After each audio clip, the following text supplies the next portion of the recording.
Hola, ¿cómo están? Bienvenidos a otro capítulo de Sala de Maestros. Antes de que iniciemos y le demos presentación a nuestra invitada, queremos pedirles que no olviden suscribirse al canal y que también activen las notificaciones de la campanita y nos dejen un comentario, pues eso nos ayuda a llegar a más personas y así poder invitar a más maestros interesantes. El capítulo de hoy va a estar muy bueno porque creo que trajimos a una persona o invitamos a una persona que nos va a sacar de muchísimas dudas, que nos va a ayudar a disipar cómo podemos hacer nuestra labor docente y sobre todo la importancia de mantenerse actualizados, todo el tiempo estudiando y un poquito de educación especial. Maestra Claudia, ¿cómo estás?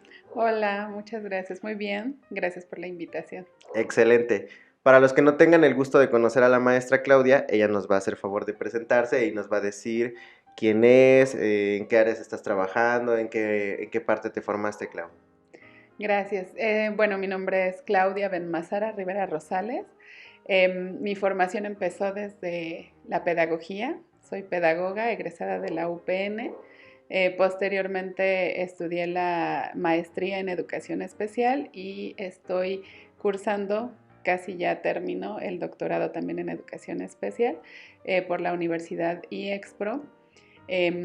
Además de, bueno, diferentes actividades que he realizado, entre ellas las de capacitación. Me he capacitado, por ejemplo, como terapeuta del lenguaje, también en lengua de señas mexicana Wow, y bueno, todo ha ido en relación con la educación especial. excelente. Ujú. Ahorita tu función dentro de la educación, ¿cómo está? Pues me acabo de promover como directora Felicidades. en educación básica, en primaria. Estaba yo en escuela de tiempo completo, ahora ya estoy en dos escuelas. Ujú. Sin embargo, tengo esa función como directora y también he sido maestra frente a grupo.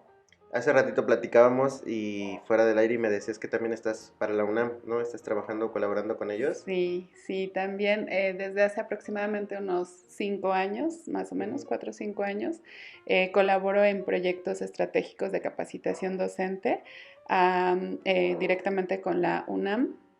Regularmente me toca capacitar a maestros que están frente a grupo o directores, incluso supervisores, y no he tenido la fortuna de atender grupos que, por ejemplo, sean de la Ciudad de México. Sin embargo, he atendido muchos maestros a lo largo de la República Mexicana. Wow. Ujú. ¿Cómo llegaste ahí? Pues fue una convocatoria que se lanzó en algún momento. Ujú. La verdad es que yo en ese entonces sentía no tener como las habilidades para poder capacitar, porque sí se requiere obviamente toda una preparación para esto. Yo fui, hice las evaluaciones que solicitaron y pues afortunadamente me quedé. Estaba iniciando ese proyecto Ujú. apenas, entonces todavía estaban pues organizando la parte estratégica de qué estados eran los que se iban a atender, cómo se iba a realizar este tipo de actividades, pero fue muy enriquecedor porque inicié siendo tutora de maestros directamente en los estados que me asignaron. Por ejemplo, empecé en Morelos, Ok. después también tuve Querétaro, Veracruz, Chiapas y este proyecto inicialmente era presencial o semipresencial. Entonces me requería que yo me tuviera que trasladar a esos lugares. O sea, ¿te movías a los estados de Así manera es. presencial? Wow. Ujú. Solo que solo era, por ejemplo, fines de semana cuando Ujú. yo podía, ¿no? Porque evidentemente con la escuela pues es un Sí, poco claro. complicado. Por eso es que era semipresencial. Daba sesiones inicialmente en fin de semana, por ejemplo, y el resto era en línea, en una plataforma específica de la UNAM. Pero ahora con esto de la pandemia, pues ya todo fue virtual, Virtual. entonces incluso me dio oportunidad de abarcar otros estados más Ok. lejos. Te decía yo ahorita, al principio inicié con los más cercanos, Ujú. ¿no? Querétaro, Sí, la zona eh, metropolitana. así Ajá. es, Morelos, pero ahora con lo de la pandemia se expandió mucho más y además abarcamos a más estados y ya me tocó, por ejemplo, Chihuahua, Veracruz, Chiapas, Wow. em, Tabasco, ajá. Entonces he tenido como más posibilidad incluso de conocer a otros compañeros maestros. Está excelente. ¿Qué tanto cambia la perspectiva por estado? Ay, definitivamente muchísimo. Sí. La verdad es que yo nunca había tenido la experiencia ni siquiera de platicar con alguien de otro estado, Ujú. algún otro maestro, y cambia mucho. Incluso me he dado cuenta que ha estado cambiando también como la dinámica de la organización de la SEP e incluso cómo se manifiesta en cuanto a la manera como se trabaja. Y Ujú. voy a poner un ejemplo. Ahorita incluso que estoy, te decía, terminando mi doctorado Ujú. en educación especial, yo lo estudio en una universidad de Chiapas, Ok. porque ahorita es en línea. Entonces, allá pues nos envían la bibliografía y demás para poder revisar. Reviso los documentos, pero no son algunos tan cercanos al contexto de los maestros de los diferentes estados que Sí, están, claro. ¿no?, trabajando. Y luego entonces veo también la parte ya del contexto cuando estoy trabajando con los maestros directamente en línea. Mis cursos regularmente son, bueno, los que me han Ujú. asignado por mi perfil son relacionados con habilidades de lectura, de escritura, también de educación socioemocional. Entonces, pues también esta parte de la educación socioemocional me ha dado mucho para conocer, ¿no?, este tipo de contextos. Y entonces me doy cuenta que, por ejemplo, maestros de Chihuahua no trabajan de la misma manera como trabajamos aquí en México, porque su Claro. contexto es diferente. Venía yo hace un rato pensando justamente en algunos de estos maestros que se les dificulta la parte tecnológica, ¿no?, Ujú. por mencionar un ejemplo. Sí, Y es bastante complicado porque cuando se dan cursos en línea, pues todo requiere tecnología. de hecho. Entonces, pues necesito incluso o tuve que irme a desde Empezar a empezar a capacitarlos desde esa capacitar parte. Wow. exactamente en las plataformas, en cómo subir contenidos, incluso utilizando algo tan sencillo como el WhatsApp, ¿no? Sin embargo, muchos maestros tienen esa carencia o no conocen o no tienen la conectividad, entonces sí es bastante complicado. Y en cuanto al contexto, pues también, ¿no? Los Sí. hay maestros desde que tienen que trasladarse a comunidades rurales, Ujú, ujú. ¿no? Y se quedan ahí una semana, por ejemplo, y la otra se van a su casa para preparar materiales, para preparar planeación y demás, Ok. y luego regresan nuevamente a comunidades rurales Wow. y están internados ahí todo ese tiempo. Comunidades que pueden ser carentes de servicios o Ujú. incluso literalmente, me decía un maestro, una maestra de el taller de lectura en Chiapas, que es en la selva, ¿no? Wow. Directamente se va para allá. Entonces es bastante enriquecedor también conocer como todas estas perspectivas que tienen los maestros de su propio trabajo y de cómo pueden incidir ya directamente con los niños. ¿Por qué educación especial? ¿Por qué iniciar tu preparación de pedagogía y de ahí brincar a educación especial? Me llamó la atención, estando en la pedagógica, hay como diferentes ramas o Ujú. diferentes vertientes de la pedagogía. Una de ellas era la educación especial. Sin embargo, yo, previo a entrar a la universidad, estuve trabajando en el sistema municipal DIF. Ok. Estuve trabajando justamente en varias áreas, en el área médica, en el área jurídica, en el área comunitaria.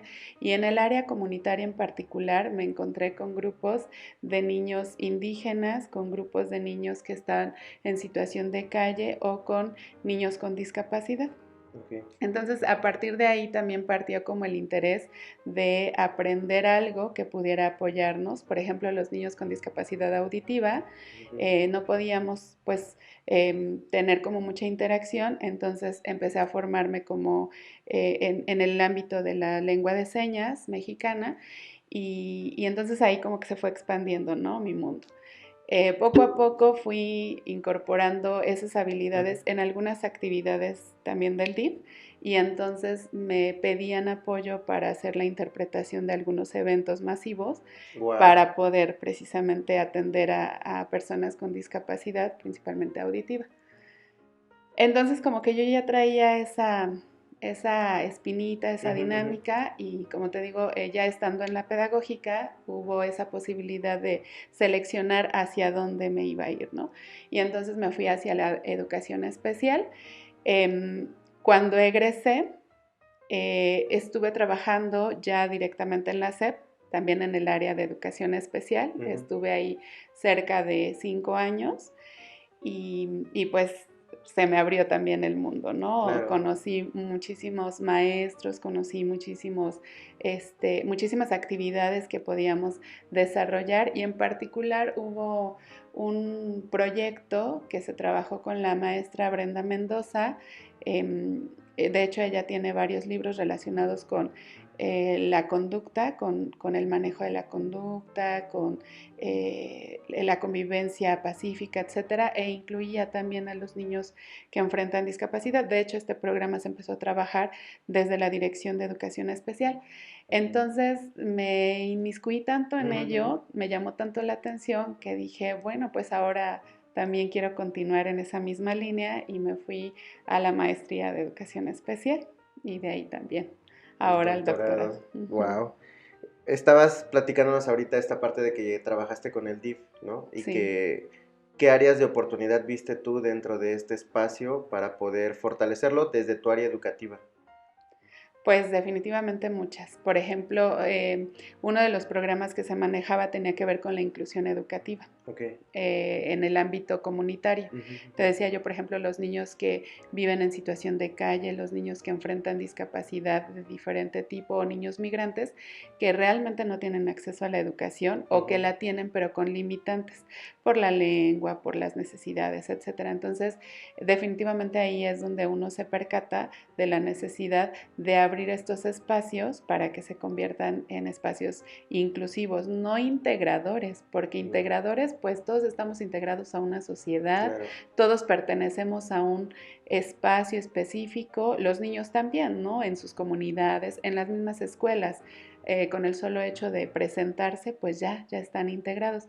Sin embargo, la inclusión implica más, ¿no? Implica atender a esa diversidad, implica atender a esas situaciones específicas de los alumnos que hacen que entonces nosotros desarrollemos incluso habilidades, a veces sin saber o claro. sin prepararse previamente, pero que vamos entendiendo que son necesarias para poderlos incorporar, ¿no?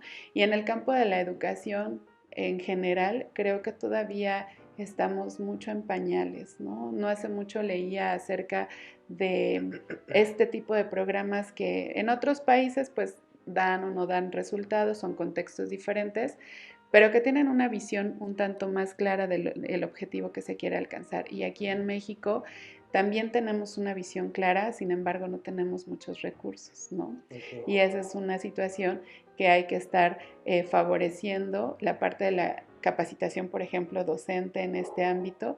Ayer en el Consejo Técnico, por ejemplo, en una de las escuelas tuvimos oportunidad de la intervención de educación especial en este contexto y hablaban acerca de diferentes discapacidades que hay en esa escuela en particular, ¿no? Y es muy interesante ver cómo los maestros tienen muchas dudas, quieren conocer más acerca del tema, porque no es lo mismo tratar a un niño que tiene, por ejemplo, epilepsia, a uno que tiene TDA o TDA con hiperactividad, o un niño autista, ¿no? Cada uno tiene sus propias características. Entonces me parece que en la parte de la capacitación es muy importante dar mucha atención y que los maestros también tengamos esa intención, ¿no? De dar un poquito de nuestro tiempo para poder aprender un poquito más, ¿no? Y es que sucede, bueno, a menos que tú me digas lo contrario, que a veces si no te toca una personita que atender, a veces no nos preparamos porque no tenemos la situación en ese momento, no tenemos como al niño que necesitamos atender. Ahorita que mencionabas esta parte de todas las áreas de oportunidad que hay en la educación, creo que sería bueno que ahorita que estás aquí con nosotros, hiciéramos un ejercicio que te imaginaras que le tienes que explicar a un niño qué es la educación especial, porque ahorita nos decías esta parte de la diferencia entre incluir a las personas o simplemente pertenecer a la sociedad. ¿Cómo se lo explicarías a un niño pequeño para que todos los que nos ven y nos escuchan tengan como la oportunidad de empezar a discernirlo? Porque si bien somos docentes y tenemos como cierto nivel de formación, vaya, nadie lo sabe todo, entonces siempre es buena idea que alguien que sí está de lleno completamente todo el tiempo en esa parte, pues nos explique. Pues quizás explicarlo creo que sería un poco más complicado. Yo soy más práctica, ¿no? Y te voy a poner un ejemplo. yo tengo un pequeño Ujú. de 9 años. Es un niño, pues dentro de sus cualidades muy amable, muy respetuoso, pero de repente sí se ha encontrado, ¿no? Con algunos pequeños, por ejemplo, con mala conducta, ¿no? Ujú. O con algunos pequeños justamente que tienen alguna discapacidad y en algún momento me preguntó, oye mami, por ejemplo, fulanito de tal, ¿no? Que está en mi escuela, ¿qué tiene? ¿Por qué así? ¿No? O qué Ok. puedo hacer para acercarme y jugar con él, ¿no? Ujú. Y entonces yo lo que hago, te digo, yo soy muy práctica y le digo, bueno, a ver, mi amor, ponte a pensar tú, ¿qué te gusta a ti? Y ya él me responde, ¿no? Por ejemplo, a mí me gustan los juegos, me gustan los legos, me gusta, etcétera, ¿no? Bueno, pues entonces empieza a acercarte. Todos los niños son diferentes, todos absolutamente. Claro. Tú, por ejemplo, a ti te gusta esto, este juego, te gusta hacer esto, ¿qué no te gusta? No, pues, y ya me da una lista, ¿no? No me gusta esto, exactamente. Bueno, entonces, así como tú eres diferente a los demás, también estos pequeños. Sin embargo, hay algunos que tienen una necesidad un poquito más que tú. ¿Por qué? Porque a lo mejor si tú entiendes una suma en un paso, él la tiene que entender en 2 pasos, Ok. ¿sí? O en 3 pasos, o le Ujú. tienes que dar un poquito de tiempo, o le tienes que explicar con otra cosa. Por ejemplo, a ti te gusta utilizar el ábaco, ¿verdad? Sí. Ah, bueno, pues entonces puedes utilizar el ábaco, pero habrá quien no utilice el ábaco y lo haga en su mente, ¿no? Ujú, ujú. O habrá quien no lo pueda hacer tampoco así y utilice la escritura, ¿no? De los números, etcétera. Entonces, cada uno es diferente y tú te vas a ir dando cuenta poco a poquito de cómo puedes acercarte a ese compañerito, pero primero tienes que conocerlo, ¿no? Por supuesto. Acércate, pregúntale. Entonces, es algo que yo también siempre les digo a los maestros. Lo importante es primero conocerlos, ¿no? Conocerlos, identificar. Ayer, por ejemplo, estábamos por seleccionar en una de las escuelas a un pequeño que tenga las habilidades Sí. para poder decir un poema para la próxima actividad del 10 de mayo Ujú. y decíamos, bueno, pero primero hay que ver sus habilidades. Por Puede supuesto. ser un niño que efectivamente le guste o lea, ¿no? Con toda fluidez, con toda el tono, etcétera, pero sin embargo puede que le dé pena estar frente a Sí, un claro. público, Sí, sí, ¿no? sí. Entonces de ahí la importancia de conocer a nuestros alumnos, de identificar hasta su contexto, de dónde vienen. Hay muchos que a veces ni siquiera sabemos quiénes son sus papás, a qué se dedican, y hay niños que con discapacidad son atendidos por diferentes instituciones, diferentes especialistas, que llevan tratamientos específicos, toda una organización y una estructura por parte de los padres y hay otros que no. Ok. ¿No? Entonces también de eso depende. Finalmente, cada uno somos diferentes, independientemente de que se tenga o no discapacidad, todos somos diferentes. Entonces, toda esa diversidad y ese enriquecimiento cultural, familiar, académico y demás, es lo que nos va dando como la pauta para saber por dónde, ¿no? Claro. ¿Y qué tanta resistencia cuando estás formando maestros ves en cuanto a la atención de estas situaciones? Pues fíjate que, por ejemplo, hablando de mi experiencia de la UNAM, en realidad en los estados yo no he visto mucha resistencia. A mí Ok. me gustaría en algún momento poder trabajar con maestros de la Ciudad de México porque nuestro contexto es Muy diferente diferente, sí. y es, siento yo, y lo reconozco como maestra también, a veces somos un poco más reacios, pero Ujú. tenemos otras características aquí, ¿no? Tan solo el traslado a nuestros lugares de trabajo Por nos quita supuesto. mucho tiempo, por ejemplo, y entonces eso hace que tengamos más limitado el espacio, por ejemplo, Ujú. para capacitarnos, para poder buscar estrategias y demás. Y lo entiendo perfecto porque pues yo incluso lo vivo, ¿no? Sí, Estando en la claro. Ciudad de México. Sin embargo, en los estados yo no he visto como tanta resistencia. La única resistencia que hay es quizás a como conceptos u organización, porque a veces suele pasar que desde el gobierno del estado, Sí. ¿no? Se manda pues hacia abajo programas, información y demás. Y por ejemplo, hay muchos maestros que sí se quieren capacitar, pero no se les dice a tiempo. No se les Claro. dice en tiempo y forma, no se les informa incluso la dinámica de cómo va a estar, como para que ellos sepan a qué se van a comprometer para poder concluir. Entonces a veces muchos no concluyen sus capacitaciones Ujú. y entonces existe esa traba, digamos, pero por esta situación de falta de comunicación y de organización desde arriba, pero no porque no quieran aprender, porque a diferencia de en algunos otros contextos sí he observado que los maestros de los estados de la República, no, sin menospreciar a la Claro. Ciudad de México, porque vuelvo a repetir que no he tenido la oportunidad de trabajar aquí, pero son muy ávidos de investigar, de preguntar, de capacitarse, quieren absorber lo más posible, porque son quizás los únicos recursos que tienen a la mano para poder llevarlos a la práctica en sus comunidades, ¿no? Entonces, creo yo que hay un poco menos de resistencia. Ya te tocó estar como, bueno, te voy a acomodar tantito el micro, Sí, gracias. hacia acá, así, ¿sale? Gracias. Ya te tocó estar como en muchas áreas viendo cómo funciona la educación especial. ¿Qué área es la que tú más disfrutas o disfrutaste trabajar en su momento? Pues mira, no he tenido oportunidad, por ejemplo, de trabajar en CAM, Ujú. porque estuve en USAER antes Ok. y ahora ya es UDI, aunque en los estados de la República siguen siendo USAER. Ujú. No he tenido la oportunidad de trabajar en CAM, pero me gustaría experimentarlo y casi estoy segura que esta área en específico sería de las más enriquecedoras, ¿no? ¿Por qué? Porque por la Ok. gama. Tienen educación especial, pues atiende no solo a niños con discapacidad, atiende a niños con ciertas situaciones, por ejemplo, de los migrantes, con situaciones incluso socioemocionales. Por eso es que se da también atención a estas situaciones de conducta, ¿no? Sin embargo, en CAM sí se trabaja con alumnos con discapacidades múltiples y es un Sí. reto impresionante. Yo de verdad respeto mucho a las maestras y maestros que son de educación especial y que están en CAM, porque definitivamente se encuentran, si de por sí todos, te decía yo ahorita, somos diversos, Ujú. somos diferentes y hay niños que pueden tener la misma discapacidad.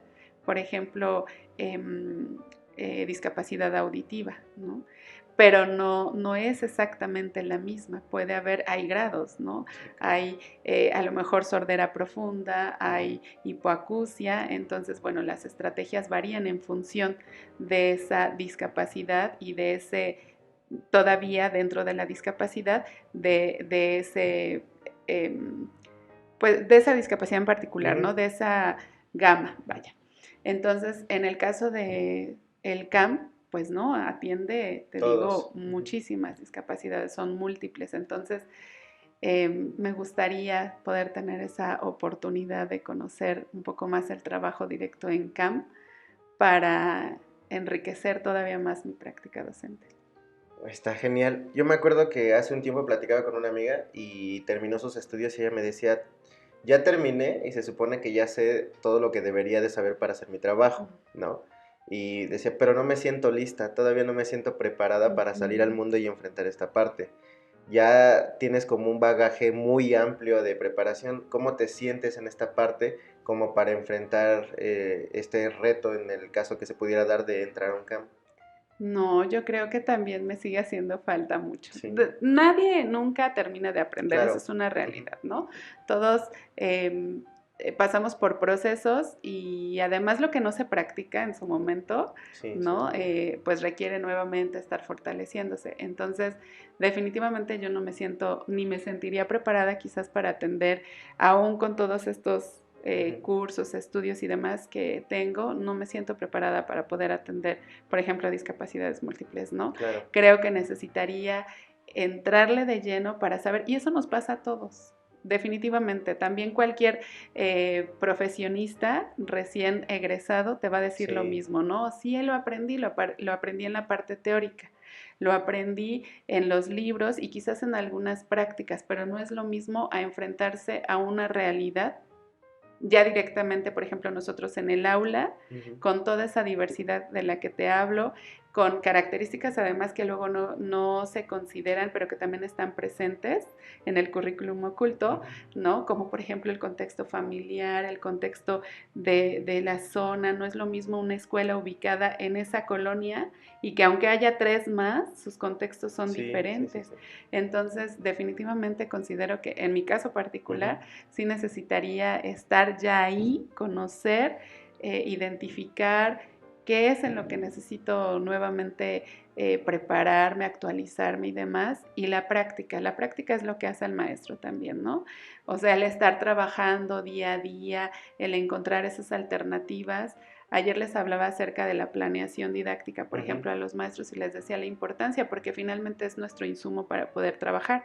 Entonces, regularmente, aunque sea nuestro talón de Aquiles de los maestros la planeación, pero regularmente es lo que nos da la posibilidad de tener claro hacia dónde vamos, ¿no? Ya lo tenemos ahí establecido y ya sabemos hacia dónde vamos, pero es tan flexible, es tan necesario que hagamos los ajustes que se requieren conforme va avanzando, que por eso no deja de ser algo que nos va a ayudar, ¿no? Entonces, incluso hablando ya de educación especial también, ¿no? Pudimos habernos formado, por ejemplo, yo en el... Te puedo decir que tengo quizás un poco más de experiencia en la discapacidad auditiva, ¿no? Por esta parte de la terapia del lenguaje y por esta parte incluso de la interpretación, ¿no? En algún momento. Pero en la realidad, quizás ya cuando me enfrente a un niño que tenga hipoacusia, que tenga sordera profunda, etcétera, etcétera, las herramientas que yo utilicé para poder tanto planear como también ya llevar a la práctica quizás contenidos específicos de educación básica, etcétera, pues va a variar y tendrá que ser enriquecida incluso por no solo por el contexto, por lo que sabe o no sabe el niño, por la familia y demás, sino hasta por los compañeros, ¿no? Ahí sí es mucho de trabajo en equipo, es mucho de estar apoyándonos, de ser, como decía ayer también, ¿no? En la junta, la colaboración entre docentes, porque finalmente también entre nosotros contribuimos a tener diversas visiones y diversas incluso estrategias para poder apoyarnos, ¿no? Y entonces de eso vamos tomando poco a poco y vamos enriqueciendo. Y por eso la importancia de no ser celosos con su trabajo, creo yo, ¿no? A mí me parece que toda esta parte, cuando son los consejos o cuando tenemos oportunidad de platicar, sí debería de ser así completamente. A lo mejor a mí me cuesta un poco de trabajo hacerlo tan formal, pero creo que sí es importante que si alguien ya atendió a ese pequeño o si alguien vio que le funcionó algo, como no decir, bueno, como yo ya encontré cómo, pues ya los demás que batallen, ¿no? Creo que sí es importante esa parte. Y ahora, ya estuviste como maestra, ya trabajaste en el área administrativa y ahora ya estás dirigiendo una escuela completamente. Si tuvieras la oportunidad que te diera libre albedrío de decir, a ver maestro, usted va a organizar su escuela como usted quiera y los recursos, no hay límites en cuanto a los recursos de personal, ¿qué personal crees que debe de estar en una escuela para poder ser medianamente bien atendida? Porque sabemos que nunca va a haber suficiente para poder atender la diversidad que hay de niños, pero ¿qué áreas crees tú que son importantes a tener en una escuela?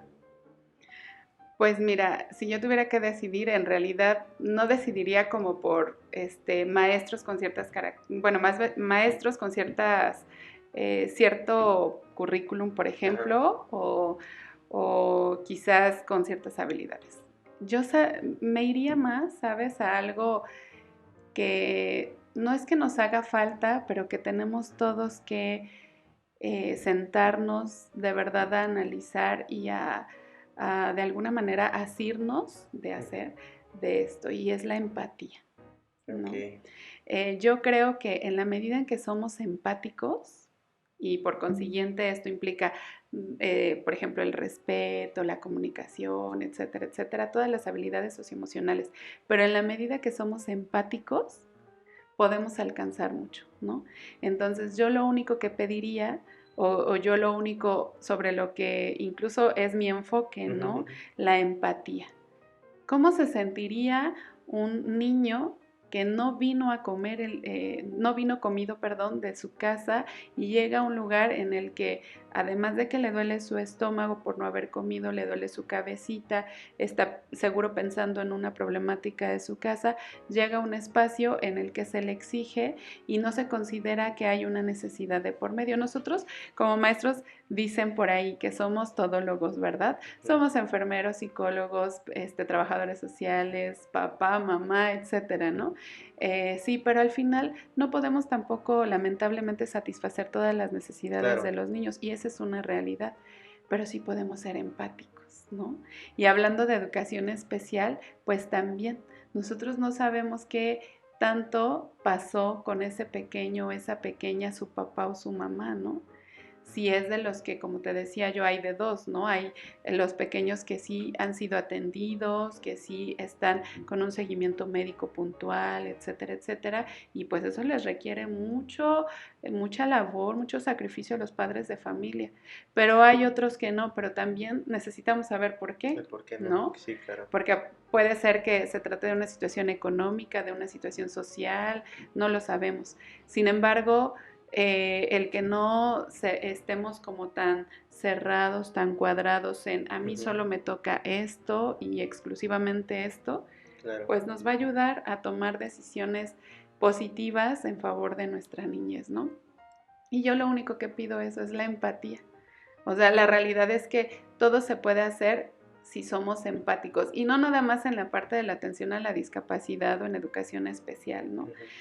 Sino en general en la parte incluso administrativa, por ejemplo, ahora que vienen estas fechas importantes, ¿no? Día del Niño, 10 de mayo, etcétera, la parte de la empatía nada más. Y si somos empáticos, sabremos responder, por ejemplo, a esas recomendaciones que nos dan nuestras autoridades para poder atender a los niños de alguna manera, ¿no? O a este trabajo colaborativo, sabremos entenderlo, atenderlo y trabajar de la mejor manera, ¿no? Entonces, yo nada más considero que es esto lo más importante, la empatía.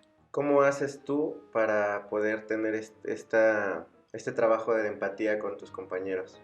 ¿Qué áreas fortaleces tú de manera personal? ¿Qué crees que son importantes para poder trabajar hacia afuera, hacia los demás? Pues, por ejemplo, yo difícilmente señalo como la parte negativa, ¿no? De las Ujú. cosas. Al contrario, creo que cada vez que cuando alguien más reconoce lo que estamos haciendo, así sea poco, mucho, pero que finalmente fue de nuestro esfuerzo, entonces nos sentimos motivados, ¿no? Claro. Y yo, bueno, pues, ¿qué te puedo decir? A lo mejor yo puedo decir una cosa ahorita y en Ujú. la realidad quizás hago otra, no lo sé, ¿no? Eso yo creo que lo tendrán que juzgar los maestros, pero me gusta más bien resaltar esa parte de lo positivo, ¿no?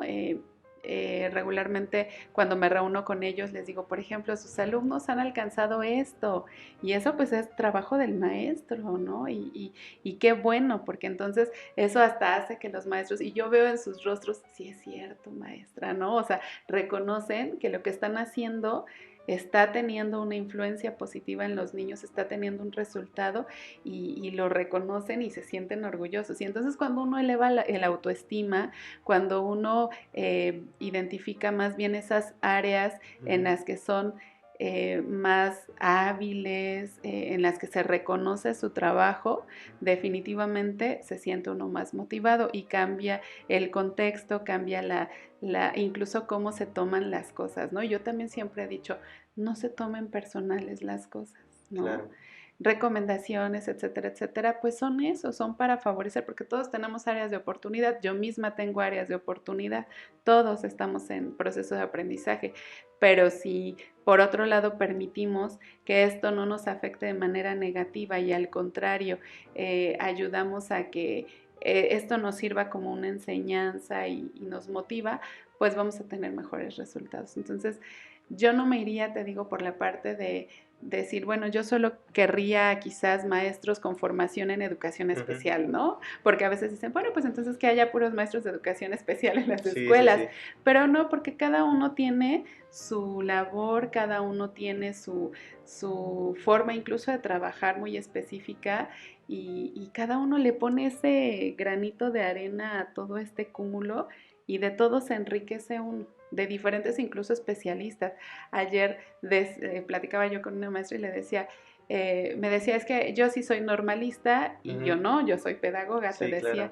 Entonces le digo, sí, sí es cierto, somos muy diferentes, ¿no? Algunos dicen que los normalistas pues son más como de manualidades y demás, y yo no, yo soy en la parte más teórica, ¿no? Más práctica, y no tuve esta formación.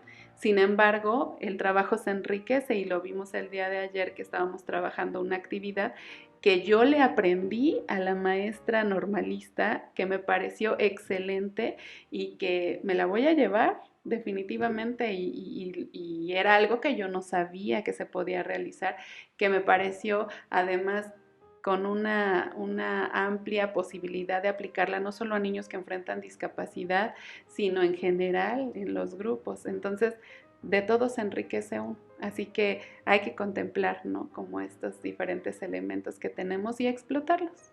Y además, no sé qué opinas tú, pero creo que en muchas ocasiones esta parte educativa está muy enfocada a qué estás haciendo mal y pocas veces Ujú. dices, híjole, no tuve un 80% que no avanzó y te concentras en eso, pero dices, pero hubo un 20 que sí, ¿no? O sea, no estás viendo que aunque es pequeño el avance existe ahí y creo que a veces somos un poco duros en criticar nuestro trabajo. Y también otra cosa que dices que es bien cierto es el sentir que tienes como la verdad absoluta y creer que una formación no va a enriquecerte a ti, eso te frena en el Claro. trabajo. Creo que a final de cuentas la oportunidad, como tú lo dices, de una escuela con mucha diversidad, incluso en la formación de los maestros, permite que sea un equipo de trabajo mucho más profesionalizado para Ujú. hacerlo. En esta parte de la educación especial hay como muchos términos que se desconocen o que no conocemos. ¿Crees tú, o por lo menos a mí me pasa mucho en educación física, que hay cosas que a veces escucho e intento corregirlo desde el hecho de esperar que no se propague como un concepto erróneo? ¿Qué conceptos crees tú que son muy claros en educación especial y que en muchas ocasiones no usamos de manera correcta y sin el afán de ir por la vida evangelizando a todos de no se dice así, se dice de esta Ajá. manera? ¿Crees tú que es lo ideal para poder empezar a enriquecer esta cultura de prepararnos en esta área? Pues mira, sí, efectivamente hay muchas confusiones quizás, Sí, ¿no? En los conceptos, pero yo no me iría tanto por los conceptos, sino como un poco por la lógica. Por ok. ejemplo, cuando se habla de flexibilidad, Ujú. ¿qué es flexibilidad? Sí, la capacidad de elongar el cuerpo y las articulaciones. ¿No? Ujú. Entonces, lo mismo cuando lo traducimos al currículum, pues Ujú. implica que eso que estamos enseñando lo adecuemos, lo flexibilicemos, Ok. se haga de acuerdo a las necesidades o de acuerdo a las características de un alumno, Ujú, ¿no? ujú. Porque a veces tenemos algo que pasa mucho en la docencia y que es como que el freno que tenemos todos los maestros, porque incluso a mí en algún momento me pasó, por todo esto que nos Ujú. mandan, ¿no? Estos diferentes términos y cómo se va a aplicar, etcétera, etcétera. Pero ya en la práctica a veces es cuando uno ya como que se pierde, ¿no? Es cuando planeamos, por ejemplo, Ok. ¿no? Regularmente dicen los maestros, es que hay que adecuar o hay que flexibilizar o hay que hacer ajustes razonables. Ujú. Mira, lo único que necesitas saber es esto, la diversidad. Todos somos diferentes. Ok. Así como tú consideras al inicio en tu diagnóstico, consideras los ritmos y estilos de aprendizaje, Ujú. algunos ritmos, por ejemplo, los niños van lentos, otros van un poco más acelerados y son de los que terminan rápido y quieren Sí, sí, sí. la siguiente y la siguiente y la siguiente, y otros no, otros van un poquito más lentos. Tienes que considerar eso a la hora de hacer tu planeación, ¿no? Sí, por Por supuesto. ejemplo, porque entonces anticipas para estos niños y ya los tienes identificados para fulanito, sutanito, perenganito, lo que voy a hacer es entonces anticipar un ejercicio que fortalezca lo que ya están trabajando de por sí porque sé que van a terminar pronto, ¿no? Por ejemplo. Y en el caso de los niños con discapacidad, pues es exactamente lo mismo. Te decía yo, a veces tendemos a decir que este tipo de adecuaciones, flexibilidad, etcétera, etcétera, lo que implica es que hagamos una planeación totalmente diferente específicamente para este niño. Imagínate tú, tenemos un niño con TDA, con Sí, se vuelve este síndrome de titánico. Asperger, tenemos un niño hipoacúsico, etcétera, etcétera. pues cuántas planeaciones terminaríamos haciendo, ¿no? Ujú, ujú. Lo único que hay que hacer es esto, atender a la diversidad. El mismo contenido lo voy a abordar, pero considerando esa característica específica del alumno. Si el niño, por ejemplo, con TDA es muy, pues tiene mucha energía y Ok, entonces muy se activo. distrae Ujú. fácilmente, va a ser la misma actividad quizás, ¿no? No sé, a lo mejor unos ejercicios matemáticos, pero le vas a dar tiempo para que pueda realizarlo en ese corto Ujú, espacio de ujú. atención que tienen además, le vas a dar oportunidad, se lo explicas, le dejas hacer quizás una actividad motriz en la que él pueda desahogarse o lo contrario, ¿no? O le das algunos elementos que favorezcan que no se disperse, ¿no? Ok, ok. Y entonces vas ahí generando las acciones, las actividades que lo favorezcan a él en el mismo contenido, pero de acuerdo a esas habilidades o esas características específicas. Y en el resto de las discapacidades, sobre todo en las intelectuales, Ujú. hay que atender a precisamente esta parte de neurológicamente hablando, pues no todos tienen el mismo progreso, ¿no? Entonces, si un contenido que estás abordando ahorita en quinto grado abarca, por ejemplo, las sumas, y él o ella apenas está en el proceso de identificar incluso números, bueno, pues entonces vas a tener que darle algún material concreto que apoye a que identifique los números para que después haga esta proporción, ¿no? Ujú, De conteo, después vaya incorporando elementos y poco a poquito, pero al final es el mismo tema, solo que le vas a claro. ayudar con algún material concreto, ¿no? O con alguna situación específica. Pues lamentablemente tenemos dificultades en cuanto a recursos, por ejemplo, de Sí. capacitación, etcétera, ¿no? Y en ese sentido, hablando de la planeación, pues también es un reto para todos los maestros, por ejemplo, generar las estrategias que impliquen algunos materiales concretos, Ujú. ¿no? Ese también considero que ha sido quizás una de las situaciones que nos pone un poco la traba, porque no tenemos como tantos recursos para podernos apoyar. Sin embargo, muchos maestros, por eso lo que te decía también del enriquecimiento docente, porque muchos maestros Claro. buscan la manera de generar, ya sea ellos sus propios recursos gráficos o sus propios materiales didácticos o incluso ayudarse de los mismos niños para realizarlos. Ujú. Entonces, y cuando ellos hasta los mismos alumnos los hacen, van aprendiendo, ¿no? Que también es enriquecedor. Entonces, a veces eso es lo que resulta, te digo, en un reto. Sin embargo, la idea principal es eso, atender a la diversidad, o sea, la parte de la flexibilidad, la adecuación y demás. Sí, cada uno tiene su porqué, Ujú. tiene su motivo, razón y circunstancia en una planeación y en la organización docente, pero lo único que no tenemos que perder nunca de vista es eso, que al final todos nuestros niños son diferentes y así como planeamos en función de que nuestro grupo en el diagnóstico resultó ser un grupo, por ejemplo, con el canal kinestésico o visual Ujú. más evidente en el grupo y que por eso voy a poner más imágenes, pues lo mismo pasa con los niños que enfrentan barreras, ¿no? Ya en particular, o los niños con discapacidad, porque también los hay con discapacidad que no requieren alguna adecuación o algún elemento específico para Ujú. poder trabajar algún contenido, ¿no?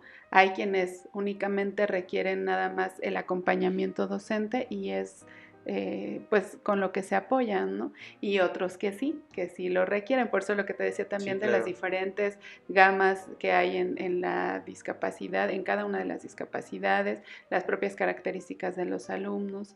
Entonces, yo creo que desde que uno atiende a esa diversidad, que identifica quiénes son, cómo son, incluso sus propios Ujú, intereses, ujú. ¿no? Esto nos va a ayudar a favorecer la práctica docente. Está bien padre eso. Hace unos días platicaba con un maestro y era como un caso muy puntual y creo que eres una persona a la cual vale la pena preguntarle lo que platicábamos o lo que estábamos conversando. Él trabaja en una escuela normal, ¿no? Donde están todos los niños incluidos y hace unos días llegó un niño con síndrome de Down y sin ningún problema se agregó el trabajo y todo está bien. Y él me decía que tiene otro caso con un colega donde en su escuela es particular. y decía que dividieron los grupos dentro de la misma escuela, hay grupos de atención especial y grupos regulares, ¿no? Pero decía que no estaba como bien tipificado a estos grupos que les eran como de atención especial, porque me explicaba, él dice, yo tengo un niño que tiene fraccionado el brazo, dice, y lo pusieron a trabajar con niños que tienen a Asperger, síndrome de Down, dice, porque tiene esta diversidad funcional, entonces para ellos es diverso y lo pusieron en el grupo de atención especial y el niño pues ya se volvió muy rebelde porque dice pues trabaja a otro ritmo, requiere otras cosas, entonces aquí me gustaría preguntarte en esta parte porque he escuchado compañeros maestros que dicen los niños con diversidades, con neurodiversos o diversidad funcional deberían de estar en un campo, ¿no? No en una escuela regular, por así decirlo. Y otros que dicen, no, tienen que estar incluidos aquí porque a final de cuentas, saliendo de la puerta para allá afuera, no es que nos tenga la vida divididos a todos por espacios, ¿no? Y hay otras escuelas además que hacen cosas como esta, donde te digo que tienen un grupo de atención especial, donde dijeron, pues bueno, a este pequeño tiene seccionado el brazo, pues va en este grupo de educación especial con los niños que tienen síndrome de Down, que tienen algún, incluso problemas de lenguaje, que dices tú, pues bueno, se pueden hacer otras estrategias dentro del mismo grupo. ¿Cómo crees que debería de estar? Si están bien los grupos, no deberían de existir, las escuelas deberían de tener como esta apertura general. Pues mira, es que volvemos a lo mismo, depende de las características. Claro. Ciertamente hay, por ejemplo, discapacidades múltiples Ujú. que definitivamente requieren un acompañamiento más preciso, incluso hasta la presencia de padres de familia a veces cuando no hay, por ejemplo, control de esfínteres, algunas situaciones, te digo, Sí, más complicadas. Y entonces los CAMP, pues sí están pensados con esas, incluso la estructura organizativa y también del mismo edificio les permite pues tener la posibilidad de atender a estos pequeños, además de la experiencia docente, ¿no? Porque claro, si no es lo mismo atender con discapacidades múltiples y no solo físicas, sino también cognitivas, directamente un maestro que sí está especializado en el tema a uno que probablemente solo, pues, por ejemplo, nosotros que somos de educación regular, claro. estamos solamente capacitados pues para atender solo a la diversidad, no a discapacidades, ¿no? Ujú. Entonces hay que considerar eso. Yo te voy a poner un ejemplo. Me recuerdo que cuando estaba en la universidad y nos tocó en algún momento trabajar justamente síndrome de Down, y me Ujú. lo hiciste recordar ahorita, nos comentaba la maestra acerca de cómo veíamos nosotros la siguiente situación. Efectivamente, había niños con discapacidad. Hay fundaciones donde Sí. tienen incluso escuelas, ¿no?, específicas para niños con discapacidad. Y llegó una mamá a comentarnos del caso de su pequeño, que él, estando en escuela regular, empezó a aprender. Estos pequeños, por ejemplo, enfrentan dificultades para control de esfínteres, para conducta. Bueno, de hecho, en algún momento Sí, sí, sí. tuvimos el caso en la escuela. Entonces, hay muchas situaciones que hay que atender, Ujú. además de la parte educativa y porque influye la parte cognitiva, ¿no? Ujú. Procesos en tanto motrices como cognitivos que se tienen que madurar y que sí es todo un trabajo, ¿no?, con alumnos con síndrome de Down. Sin embargo, estando en escuela regular, pues la relación que tienen directa con los alumnos regulares, ¿no? No quiero tipificar ni mucho Ujú. menos, pero bueno, alumnos a lo mejor que no tienen ninguna discapacidad con... a diferencia, ¿no?, del niño que tiene síndrome de Down. Entonces, nos decía la mamá, mi hijo ya eliminó muchas de las situaciones que regularmente, por ejemplo, los niños tienen. ¿Como cuáles? La conducta, los berrinches, Ujú. ¿no? Ujú. A veces son un poco berrinchudos. Entonces él aprendió que no era correcto hacer berrinche en la escuela y entonces fue normando su conducta. Ellos tienen una situación, en este momento se me olvidó el concepto, me parece que es macroglosia, Ujú. que es cuando la lengua, bueno, su estructura física tiene también ciertas características, pero es muy grande, la lengua es muy grande, entonces regularmente por eso ustedes observan que tienden a sacar la lengua bueno, tiene esta situación. Entonces, el pequeño también aprendió en escuela regular a controlar esta parte y Ujú. dejó de hacerlo. empezó a aprender a utilizar materiales concretos, empezó a aprender a las relaciones con sus compañeros y demás. Y bueno, todo esto le permitió en general no solo la integración, ¿no? De la que hablamos, sino también la inclusión. Su maestra buscó las estrategias para poderle apoyar y demás. Resulta que cambia la administración de la escuela, no recuerdo si era una escuela privada o pública, pero cambió la administración y el nuevo director o directora le dijo, no, ya no podemos atender a niños con síndrome de Down porque es una situación cognitiva, entonces pues tiene que buscar una institución. Se fue a una institución privada específicamente de puros alumnos con síndrome de Down y regresó a lo mismo. Regresó a lo que ya había avanzado, la misma señora nos comentaba todos esos avances y regresó a volver a tener conductas disruptivas, ya no quería entrar, hacía berrinches, no comía bien, en su aprendizaje pues obviamente se fue a pique, vaya, hubo muchas situaciones. Entonces, definitivamente te vuelvo a repetir, la situación de tipificar o hacer grupos específicos, por ejemplo, por diferenciados, ¿no? Además por discapacidad y demás, pues puede favorecer, si tú lo quieres ver de manera ya más práctica, al hecho de que solo el maestro pues planee para este tipo de alumnos, pero aún dentro de ellos pues está la diversidad. Una gama muy ¿no? amplia, sí. Pero bueno, a lo mejor solo con ese fin y con la finalidad también de, como a veces regularmente por esta falta quizás de empatía o incluso esta falta de herramientas, decir, pues es que me estoy atrasando por atender a estos pequeños cuando tengo otros que sí están dando o tienen más habilidades y tengo que avanzar más con ellos. Por esta parte incluso de lo que decías hace ratito, de que tendemos mucho a calificarnos cuantitativamente, sí. No cualitativamente. Entonces, como maestros, cuando nos calificamos cuantitativamente, pues atendemos a resultados gráficos de puntaje, ¿no? Decimos, bueno, sí, del 80% ya alcancé el 30, el 40, etcétera, ¿no? Pero en la realidad o en la práctica no vemos qué es lo que realmente están avanzando nuestros niños. Entonces, por eso regularmente tendemos a hacer eso, a diferenciarlos, porque decimos, no, porque esto me va a afectar directamente a este avance, ¿no? A esta cuantificación. Pero pues yo considero que por el contrario, ¿no? Es tan enriquecedor porque incluso aprendemos también de estos niños. Ellos aprenden de nosotros, nosotros aprendemos de ellos. Y por ejemplo, lo que decías ahorita también de que hay discapacidades que al final son funcionales, aun cuando no sean, o aunque se tipifique como una discapacidad, por ejemplo, regularmente las motrices. Yo tenía en una de las escuelas que atendí, recuerdo, llegó una pequeña a solicitar, bueno, sus papás llegaron a solicitar la inscripción. Es una pequeña en silla de ruedas, no recuerdo honestamente cuál era la discapacidad, pero era una niña en silla de ruedas. Yo lo único que pregunté fue, ¿puede valerse por sí misma? Porque no tenemos, por ejemplo, que es parte de la estructura del edificio, lamentablemente no tenemos sanitario para niños con discapacidad, que es algo de lo que también tenemos que trabajar, ¿no? Entonces, y solo tenemos en un edificio rampa. Entonces también esa era una situación. ¿Requiere alguna atención específica, algún apoyo? ¿Usted necesita estar aquí? No, la niña es funcional.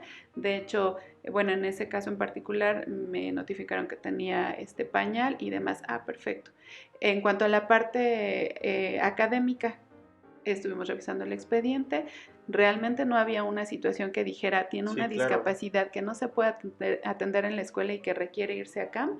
No, había deficiencias en nuestra estructura del edificio, sí, pero se podía atender y los maestros bien pudieron trabajar con ella. Sin embargo, la parte de quizás un poco el recelo de pudiera generar alguna situación y demás, es lo que a veces limita a la aceptación, ¿no? Y es en lo que tenemos que trabajar. Híjole, es difícil y me gusta esta parte que platicabas porque yo lo considero así, es como una situación muy personal. Creo que cuando estamos en un grupo atendiendo niños, ya sean regulares o en educación especial, creo que entre ellos mismos se educan y por eso es importante que tanto los papás como los maestros o todos los que estamos alrededor de un niño tengamos como ese cuidado de qué es lo que el niño, a qué está expuesto, porque había una parte de un libro que leí hace unos días, no recuerdo exactamente como el pasaje, pero decía que en algunas tribus todos los hombres se consideraban hijo de una persona como parte de, ¿no? Porque eso los involucraba de manera social a tener el cuidado de que todos estaban educando, la sociedad estaba educando en general al niño.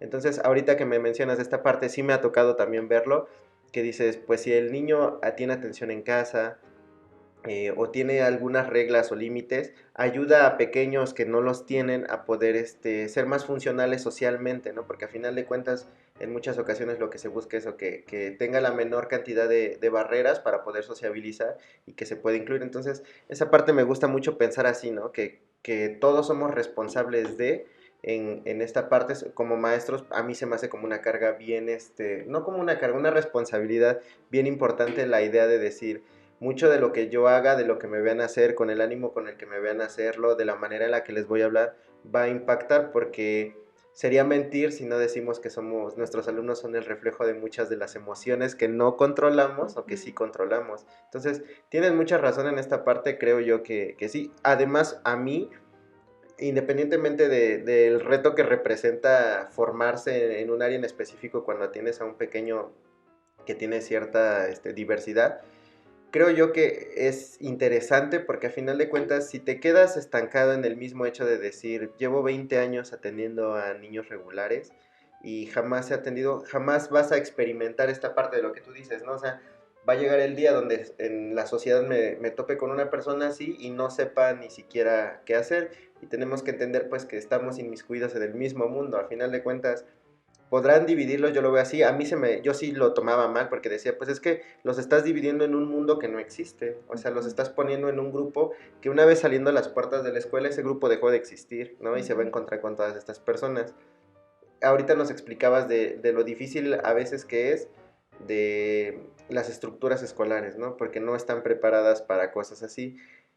Si, ¿qué estructuras o qué cosas crees tú que debería de tener una escuela? Que dijeras, por ejemplo, sé que hay muchísimas cosas que se pudieran agregar, pero que tú crees que estos pequeños tips básicos, creo que una escuela las debería de tener desde el punto de vista de un especialista.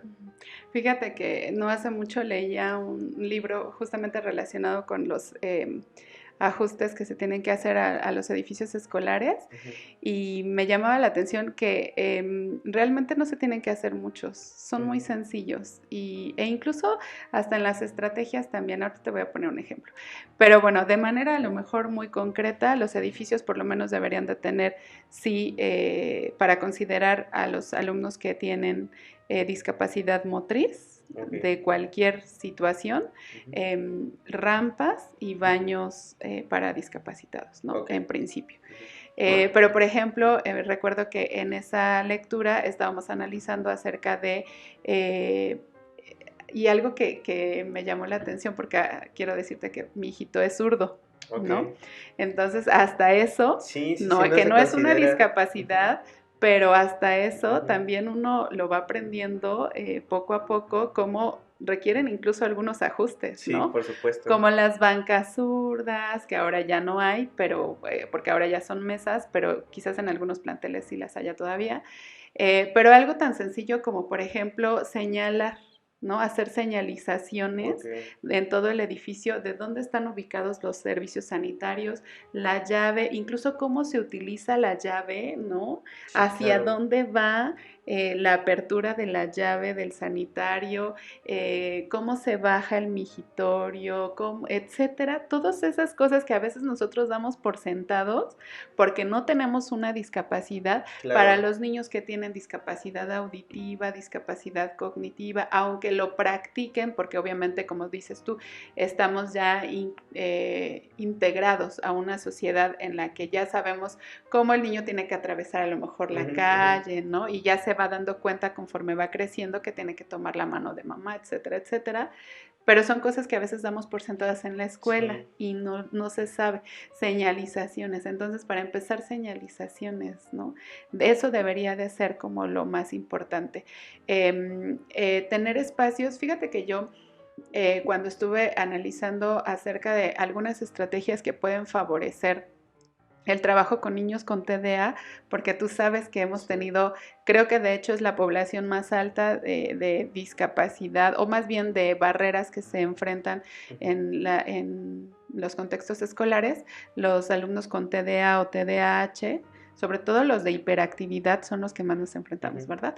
Entonces, cuando estaba yo revisando, por ejemplo, varias estrategias para favorecer el trabajo con los alumnos con estas características, todas incluyen, si no es que, pues sí, la mayoría, áreas en las que se pueda trabajar un espacio específico, por ejemplo, para relajación o lo contrario, de motricidad. Entonces considero que las escuelas deberíamos de ser más flexibles. Sí. El mobiliario tradicional, por ejemplo, que tenemos, que es la silla, la mesa, el estante y demás, todo eso debería de cambiar y hacerlo más diverso. Digo, sí, efectivamente ahorita con la pandemia, pues tuvimos que pues atender a ciertas restricciones y demás, pero te puedo decir que, por ejemplo, un niño que tiene TDA puede trabajar, sí, en una mesa, pero en vez de una silla, podría trabajar en una pelota, sobre una pelota.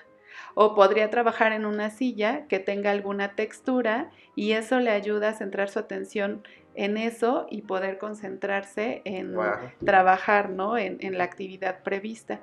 Entonces, ¿por qué ser tan cuadrados en única y exclusivamente el material que ya todos conocemos, de el pizarrón blanco o el pizarrón verde, los que todavía lo tienen, la mesa, la silla, cuando podríamos hacerlo tan enriquecedor? Sí, claro. Yo no sé si tú recuerdes en la escuela de la que tuve el placer de conocerte, no sé si recuerdes que tuvimos niños que vinieron de Canadá. Sí. Sí, sí, sí, sí, lo recuerdo. Entonces, estos niños nos platicaban de cómo eran sus aulas y yo sé perfecto, porque todos van a decir, sí, pero es que Canadá es otro país, etcétera, etcétera. Lo entiendo perfecto, ¿no?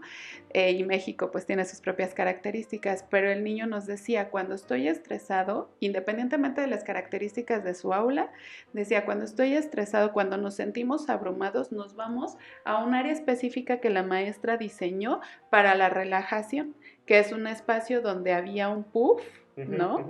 Y había un puff y creo que libros de cuentos o música, algo así.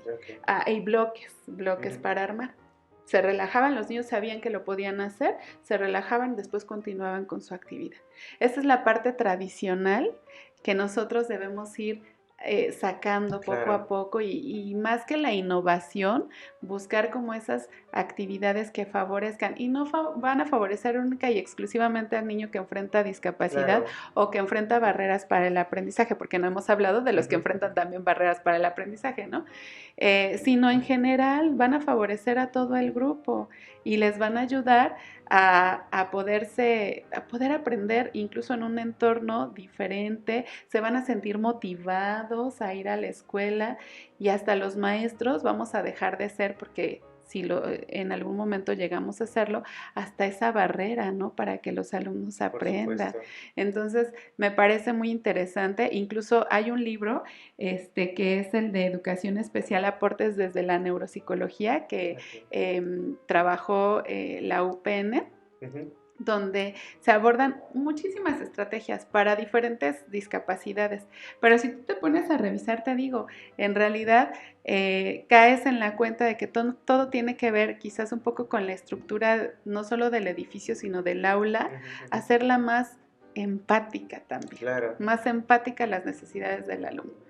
Yo no sé si tú, por ejemplo, ahorita, después de toda esta plática, estás un poco incómodo estando sentado como estamos, sí, ¿verdad? Sí, termina siendo muy cuadrado, muy Exacto. tradicional. Sí. ¿Por qué? Pues porque ya nos enseñaron que para tener una conversación o para tener un lugar específico, obligatoriamente siempre tenemos que estar sentados en una silla y en una mesa, y entonces en la escuela la estructura también es esa, ¿no? Sí. La mesa, la silla, el cuaderno, porque debemos tener evidencias de nuestro trabajo también, además, ¿no? Como maestros. Sí. Y también ese es otro elemento, cómo utilizamos los recursos también para el aprendizaje.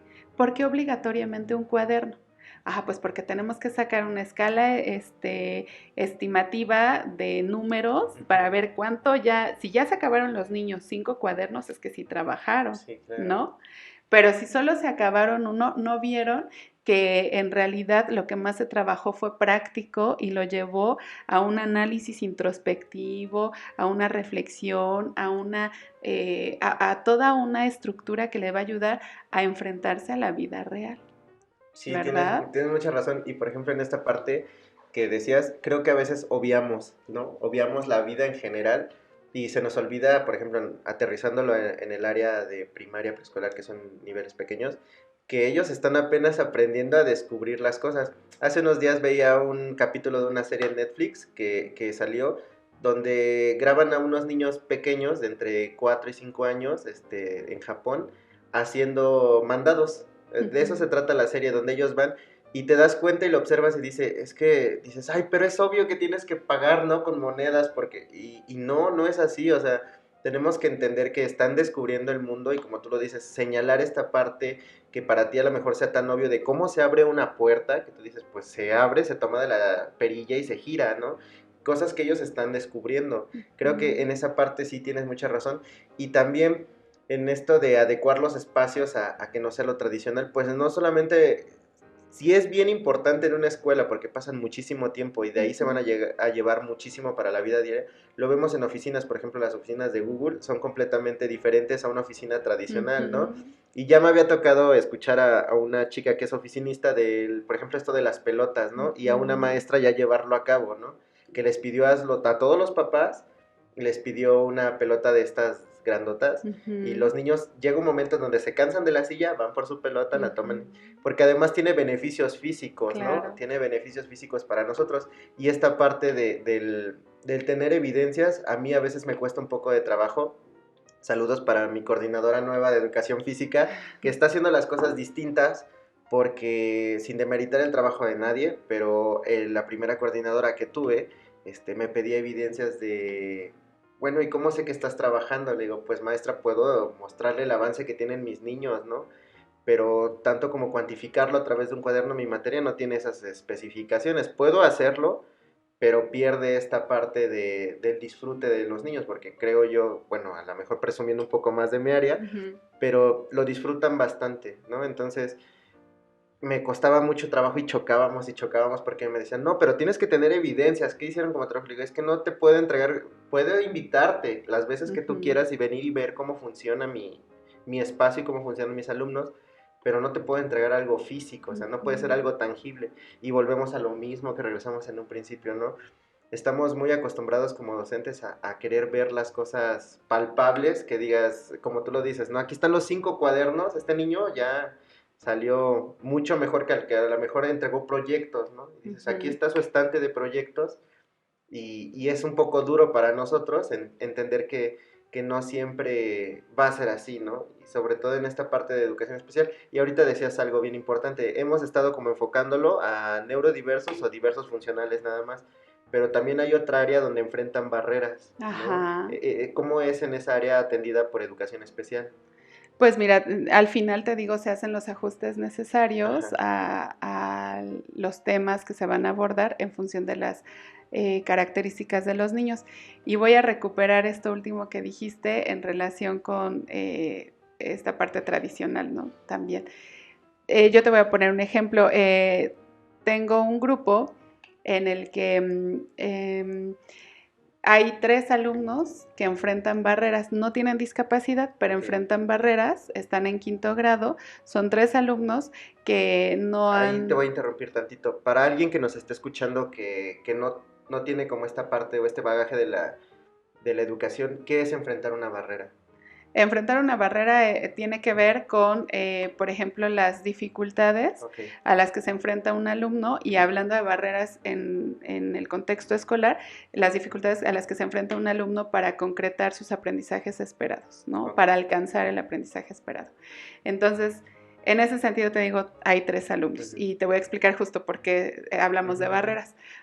Uno en particular, bueno, 2 en particular, la principal barrera que se tiene es relacionada con el contexto familiar, porque en la medida que no se les manda a la escuela, ellos pues evidentemente no van aprendiendo a la par que sus compañeros. Entonces hay un rezago importante en los aprendizajes. Los niños que ya han consolidado la multiplicación y la división, en general el grupo, pues ya van avanzados, pero ellos por esta situación de las inasistencias se están enfrentando dificultad, por ejemplo, en procesos básicos de suma, de resta todavía, ¿no? Pero a eso además, al parecer, se le aúna una situación probablemente de ciertas dificultades quizás en el desarrollo. Por ahí en la entrevista se encontró que al parecer estos pequeños, aunque no tienen discapacidad, pero sí tienen algunas dificultades, por ejemplo, para procesos neurológicos, no tan severos, lo entienden, pero requieren mucho apoyo, ¿no? Claro. Entonces, hablando particularmente de ellos, a mí me gusta mucho la historia, ¿no? Es una de mis asignaturas quizás favoritas, porque, y sobre todo la historia de México, porque está muy interesante todos esos procesos, ¿no?, que ocurrieron. Entonces, yo les decía a las maestras de quinto grado, compartía con ellas, que es muy enriquecedor ver cómo los niños realmente aprenden, y no solo de fechas específicas, hablando en cuanto a lo que se memorizan y demás, ¿no? Sino que lo relacionan. Por ejemplo, una de las actividades que yo propuse para trabajar lo de la guerra de los pasteles fue una historieta, ¿no? Y entonces a los niños les encantan las historietas, ellos identifican perfectamente historietas de superhéroes, etcétera, etcétera, y la fuimos construyendo entre todos, y entonces me decían, por ejemplo, ¿por qué ocurrió, no, la guerra de los pasteles? ¿O con qué país? Y hacíamos la bandera del país, y entonces pusimos personajes hablando de ello, y cuántos años, y ¿por qué se le llama guerra de los pasteles? Porque es muy representativo ese título, ¿no? Y todos se imaginan, pues es que hubo pastelazos, ¿no? Pues lo relacionamos con eso y ya entonces les expliqué esa parte de la historia, y cuando fue el examen, es algo que llama la atención por esto de las evidencias que decíamos, cuando fue el examen, la pregunta concreta era cuántos años, porque además no fue un examen lamentablemente realizado por mí, sino que se realizó en conjunto. Entonces, ahí también va la diferencia de cómo enseña cada uno de los maestros, ¿no? Entonces, la pregunta decía algo así como que de qué año a qué año, ¿no? Fue la guerra de los pasteles, o algo en particular, ¿no?, de la guerra de los pasteles. Y pues los niños, híjole, se enfrentaron como a esa situación de, ay, no me acuerdo, se me bloqueó, no les fue bien en esa pregunta, ¿no? Pero yo les decía a los maestros, pero quisiera que fueran, vayan y les pregunten, ¿de qué se trató la guerra de los pasteles? Y ellos la van a relacionar con esa actividad que hicimos y se van a acordar, y entonces te explican con lujo de detalle todo lo que aconteció en la guerra de los pasteles, quiénes estuvieron involucrados, por qué. Se acuerdan después de esa, te digo, de varios acontecimientos desde la independencia hasta la Revolución Mexicana y demás, y te pueden decir perfecto los niños, por ejemplo, quién fue el presidente que cobraba por impuestos hasta por las ventanas, ¿no? Y ellos mismos decían, ay, ¿cómo cobrar dinero por ventanas, etcétera, ¿no? Entonces ahí es donde va el comentario que tú hacías al respecto de evidencias tangibles que podamos o no tener. A veces los recursos que utilizamos nos sirven más precisamente para la parte práctica. China, Japón, todos esos países primermundistas, Suiza, yo sé que me van a decir los maestros, ay, pero ¿por qué te refieres a esos países si su contexto es diferente? Solo voy a decir un ejemplo, no lo voy a decir como para contextualizar, porque efectivamente no somos iguales, pero, por ejemplo, los países asiáticos, parte de la educación también tiene que ver con las responsabilidades en cuanto a limpieza, en cuanto a organización, y los niños al ser responsables de limpiar su aula, de organizar su aula, sus espacios físicos, también aprenden y aprenden contenidos que después nosotros aquí, ya hablando de México, abordamos ¿dónde? Pues en las asignaturas de formación cívica, pero ¿cómo lo hacemos nosotros? Bueno, la responsabilidad, ¿qué es la responsabilidad? Anota el concepto de responsabilidad, ¿no? Y dame algunos ejemplos de responsabilidad, pero en realidad los niños no lo están viviendo. Y por eso esos países pues tienen gran éxito, porque lo viven, lo palpan, lo trabajan diariamente, ¿no? Claro. Entonces, de ahí la importancia, ya hablando también en términos de el trabajo con alumnos que enfrentan barreras o con discapacidad, de ahí la importancia de hacer de todo esto algo más práctico que les permita enfrentarse a la vida, que realmente les permita que cuando salgan de la escuela sepan cómo aplicar el hecho de que aprendieron en historia que hubo un presidente que cobró impuestos por ventanas y Claro. cómo eso ahora redunda en una situación social en la que se van a enfrentar a pagar impuestos, ¿no? Y lo van a entender, lo van a relacionar y se lo van a llevar. Y entonces es más significativo. Es que es bien difícil, como tú lo dices, porque en ocasiones estamos como todo el tiempo con la espada de fuera, así de, es que no lo compares con otras cosas, pero sí es importante y por ahí alguna vez escuché ese dicho que dice, si te vas a comparar, compárate para arriba, siempre para arriba, ¿no? Es difícil porque no estamos, a lo mejor nosotros en una parte estructural donde pudiéramos hacer muchas cosas, pero creo yo que esta parte de lo que tú decías en un principio, el reconocernos a nosotros mismos y reconocer el trabajo que sí se está haciendo, como el maestro que hace su propio material, el que adapta su aula, el que no los tiene sentados en una banca y entras al salón y los ves sentados todos en el piso, en el abrirte a saber que para educar, para enseñar, no hay una receta, no es una receta de cocina, y si bien existen temarios, libros, programas, incluso en estos mismos los dicen, ¿no? O sea, nosotros te presentamos una manera a través de la cual tú puedes abordar estos aprendizajes, pero de ahí a un fondo realmente sustentable como lo que explicas, perdón, de la guerra de los pasteles con los niños, o sea, pues podrás no saberte la fecha, pero si yo te pregunto, puedes platicarme y socializar sobre ese tema, que para mí es mucho más importante que tener en concreto una fecha, ¿no? Hace ratito al principio te lo decía en un poco en tono de broma, pero sí es como un poco esta parte, ¿no? Te decía que horas duermes, porque estás como incluida en muchas cosas y además la responsabilidad de llevar a una escuela es muy grande, ¿no? Y me gusta preguntarle esto a los maestros porque yo soy muy desordenado con mi tiempo. ¿Cómo estructuras tu día para que te dé tiempo cumplir con todas tus funciones de mamá, de darte un espacio para ti, de cumplir con tu escuela, de llevar la responsabilidad de estar al frente de varios maestros, de preparar a más maestros y esta parte de seguir preparándote tú, ¿no? En el momento que se requiera, dicen por ahí que más vale estar dispuesto que listo, ¿no? Pero que tengas ya un conocimiento para afrontar esta parte. ¿Cómo abordas tu día, tu semana? Pues, ¿qué te puedo decir? Creo que soy la persona más desordenada del planeta. La realidad es que sí, me cuesta mucho trabajo. Tengo muy mala memoria también, entonces ya conociéndome, lo que hago es me voy al día, ¿no? La verdad es que sí, me voy al día. Por ejemplo, un día antes pienso, mañana qué tengo que hacer. Pues ya sé, de por sí hay situaciones como muy estructuradas, como el horario en el que me tengo que despertar para poder hacerlo conducente e irme a mi centro de trabajo, que por cierto es muy lejos también. Que es lo que platicábamos, ¿no? No se considera esa parte del traslado. Exactamente, por eso es que sí lo entiendo, de verdad que sí lo entiendo, porque yo también me traslado muchísimo y pues entre tantas actividades es muy complicado hacer materiales, etcétera, etcétera, ¿no? Entonces yo lo que hago es como jerarquizar, ¿no? Voy viendo qué actividades tengo que hacer y en función de eso, pues ya voy buscando las estrategias para resolverlas poco a poco. A veces es bastante complicado, sobre todo estando pues en la SEP, estando frente a grupo o estando en la dirección, todo puede pasar, ¿no?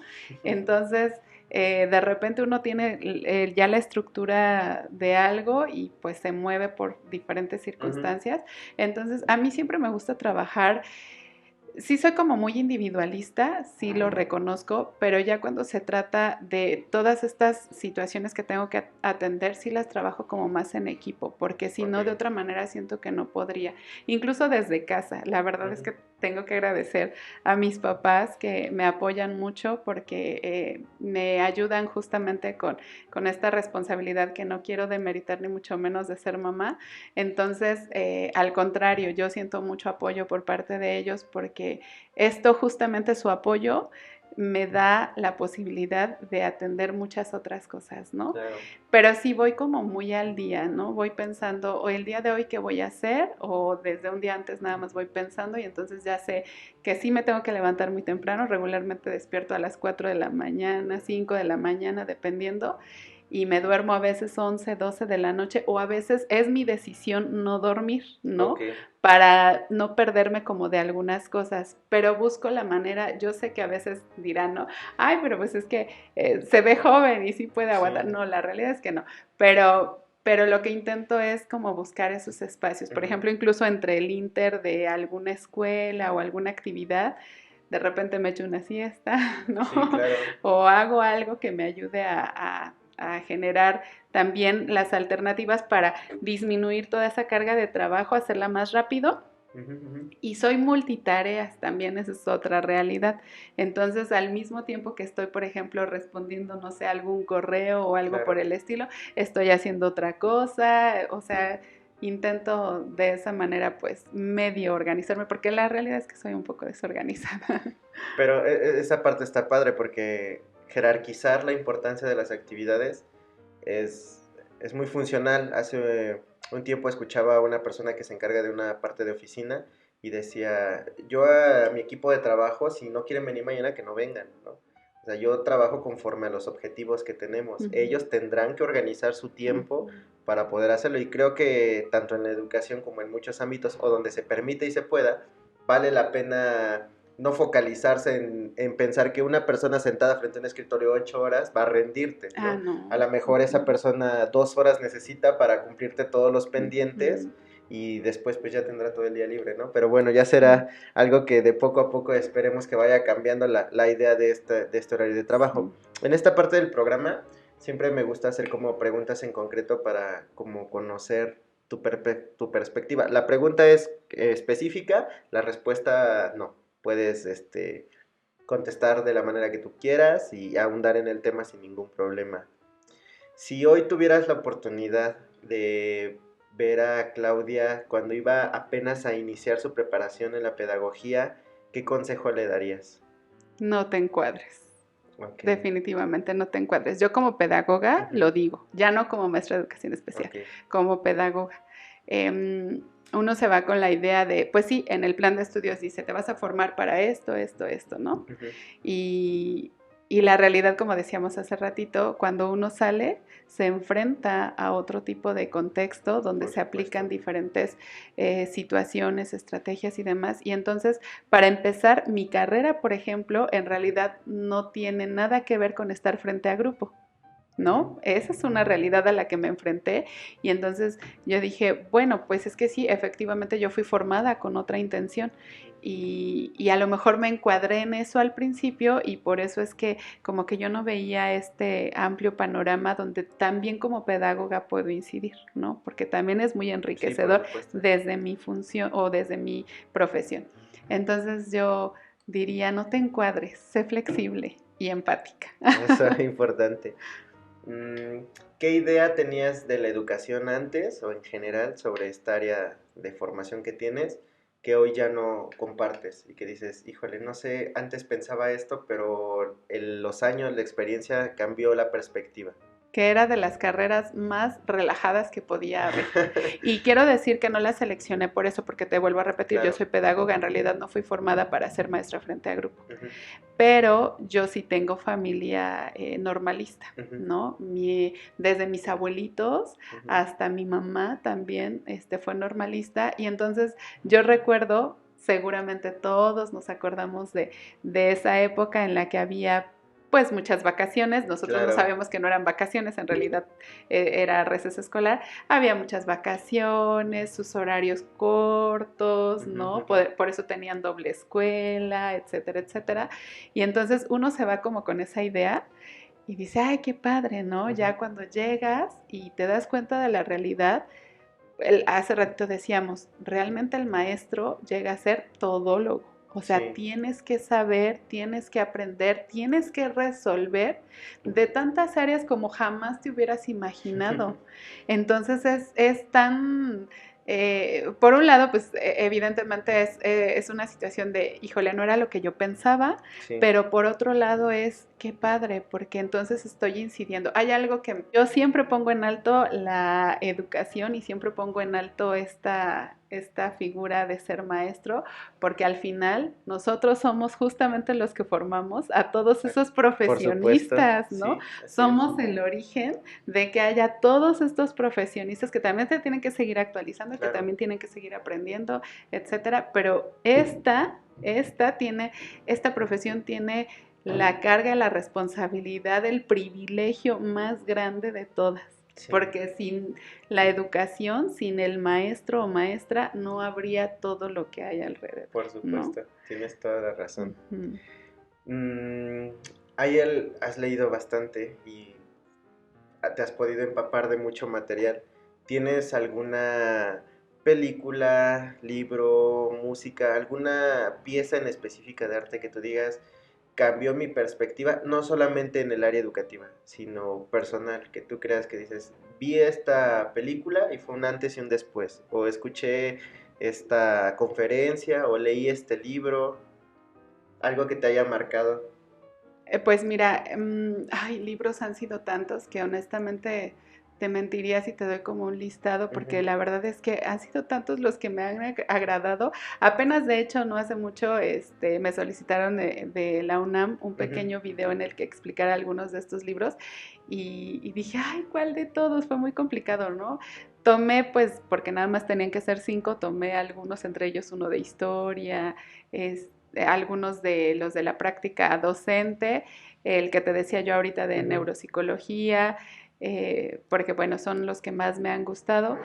Pero creo que ha sido un parteaguas cuando realicé este ejercicio que te dije de cuando trabajé en educación especial en la SEP y que estuvimos trabajando con la doctora Brenda Mendoza en las escuelas, lo que en ese entonces, cuando empezaba el programa escolar, el programa de convivencia escolar, se trabajaron estrategias, ¿no?, para favorecer. Entonces a partir de ahí dije, wow, qué impresionante, o sea, tengo como muchas posibilidades de ampliar esto que te decía yo, es tan cortito, tan pequeño como la pedagogía o la educación, ampliarlo a pues a otras áreas, ¿no? Como la educación especial. Y ese fue como el parteaguas. Fue ahí cuando decidí, te decía, pues ya formarme como maestra en educación especial y ahora como doctora en educación especial, porque solo era pedagoga, ¿no? Hasta ese entonces. Entonces dije, no, a partir de ahí. Y en cuanto a algo artístico, bueno, es que yo disfruto mucho de la música de cámara, de conciertos de cámara, sinfónica, ópera, todo esto. Y bueno, en general siempre ese ha sido como mi gusto, pero no lo soy tanto de las artes plásticas. Pero sí hay algo que me gusta mucho y son las obras de Van Gogh. Ahorita vi una tuya por acá y me encanta La Noche Estrellada, justamente porque me hace pensar en esa diversidad, siempre me ha hecho pensar, ahorita que me lo estabas preguntando, como que no lo había yo ubicado, pero la realidad es que sí me hace pensar como en esa diversidad. A veces nosotros nos centramos en ver una noche estrellada como la conocemos. Apenas fuimos a algún lugar donde pude ver estrellas, ¿no? Porque aquí en la Ciudad de México no se ven. Casi no. Entonces, estamos acostumbrados como a ver de un color, de una forma y demás. Pero tú te has puesto a ver la noche estrellada en diferentes gamas de colores. No. Está muy interesante y entonces te deja ver como mucho de esto, lo que te digo de la diversidad. A mí me gusta mucho reflexionar sobre la diversidad. Entonces creo que esa obra en particular, a mí, yo no sé qué signifique, no te puedo decir a lo mejor cuál fue la intención del pintor, ni mucho menos, pero me gustan todas sus pinturas, pero esa en particular como que me dejó ver así un espacio amplio de estas estrellas, ¿no? O sea, hay tanto en el planeta, hay tanto en el universo y nosotros somos tan pequeñitos. Una pequeña parte de... Uh-huh. Wow. ¿Hay alguna, no historia, alguna lección que recuerdes de algún maestro a lo largo de tu trayectoria que digas, esto realmente me sirvió muchísimo y recuerdo, en lo particular, por ejemplo, siempre platico de un maestro de educación física que tuve en nivel secundaria, que para mí era la idealización y todavía incluso en carrera de decir, ese es el prototipo del maestro que yo quiero ser, ¿no? Porque me gustaba cómo daba sus clases y rompía un poco el esquema de cómo era. ¿Tú tienes algún maestro al que recuerdes por alguna lección en específico? No, un maestro formador, Ajá, no, pero lo voy a hacer personal. ajá, Espero que todos los que lo escuchen claro. lo reconozcan. Em, Me encontré contigo en la escuela de Ajá, donde ajá. venimos, donde nos conocemos, y no sé si tú recuerdes, y fue algo que me marcó como no tienes idea, y nunca te lo he dicho, te lo digo ahora. No sé si tú recuerdes que justo cuando llegamos hubo un pequeño que enfrentaba dificultades de conducta muy serias. Creo que sí. ¿Lo recuerdas? Era un niño que tenía trastorno, trastorno negativista desafiante. Ajá. Era un pequeño, seguramente para los maestros que en ese momento estaban, lo recordarán, por ahí la maestra, una maestra lo va a recordar muy puntualmente, era un pequeño que se salía de las aulas, era un pequeño que golpeaba, aventaba mesas, sillas, la Sí. verdad es que bastante complicado. Y recuerdo que en alguna de las charlas que tuvimos como equipo docente, como para buscar esas estrategias, me acuerdo que yo en la función en la que estaba en ese entonces, que era como subdirectora académica, me senté a precisamente ver cómo podíamos hacerle desde la parte de la educación física para apoyar al pequeño. Y yo recuerdo perfecto tus palabras que se quedaron en mí desde siempre y son por las que ahora ya abogo más. Me dijiste, eh, yo era algo parecido a ese pequeño, ¿no? Y la verdad es que agradezco mucho el acompañamiento y la sensibilidad y la empatía que tuvieron muchos maestros para Sí. entender por qué era yo así. Y bueno, ya no recuerdo a grandes rasgos como la historia que tú nos planteaste en ese momento, pero me acuerdo de eso y también me acuerdo que dijiste, y si yo era así y alcancé a estar y a ser lo que soy ahora, todo se puede, ¿no? Y entonces yo te veo ahora como un maestro, un adulto responsable, ahora con este proyecto que la verdad aplaudo y me siento muy, muy motivada por verte en este proyecto y te veo como una persona, te digo, responsable, como un maestro. Siempre he reconocido mucho tu trabajo, al igual de todos los maestros, pero particularmente me enfoco en ti por esta experiencia que te digo y dije, sí es cierto, a veces, por eso lo de la empatía que te decía al principio, ¿no? O sea, a veces nosotros no nos ponemos a pensar qué hay detrás de y tampoco nos ponemos a pensar qué va a resultar de ese pequeño mañana o pasado. Y quiero platicarte que después de tus palabras yo hasta lloré y tengo el nudo en la garganta en este momento por acordarme de esas palabras, porque dije, sí es cierto. O sea, al final la empatía es lo que nos va a hacer cambiar. Muchas gracias, Clau. Muchas gracias. Y tienes toda la razón porque, como lo dijiste antes, no sabemos hasta qué punto puede lograr o no llegar a un niño, porque hace unos días escuchaba y decían, es que aplaudimos mucho el hecho de tener un Albert Einstein, un Van Gogh, y lo vemos como una figura inalcanzable. Y realmente tal vez no, porque ¿por qué no pensar que muchos de los niños que tenemos ahí pueden llegar a eso? Y nuestro trabajo es disminuir la cantidad de barreras que ellos tienen en la medida de las posibilidades que nosotros tenemos para que puedan llegar a eso, porque no sabes a quién tienes ahí sentado y como tú lo dices, formamos a tantas personas que a futuro, cuando a lo mejor ya estén en geriatría, el fisioterapeuta que me atienda sea un pequeño que yo atendí y que tal vez se motivó, como lo que te platicaba de esta parte del maestro que yo tenía en secundaria, de decir, bueno, yo decidí parte de mi carrera por ahí, por esta situación, ¿no? Además, porque en casa también todo el tiempo fue de maestros Ujú. y esa parte, entonces tienes muchísima razón, creo que debemos reflexionar a quién tenemos sentado frente a nosotros y el futuro que podemos tener y a veces nos olvidamos de ese nivel de responsabilidad tan enorme que tenemos de al nosotros estar bien, poder ayudarlos a ellos también. Am, ¿Tienes alguna anécdota, historia o alguna experiencia que digas, en algún momento esta situación me hizo pensar o reflexionar si realmente quería seguir sobre este camino de la educación o no? Ah, sí, por supuesto. Muchas, de hecho.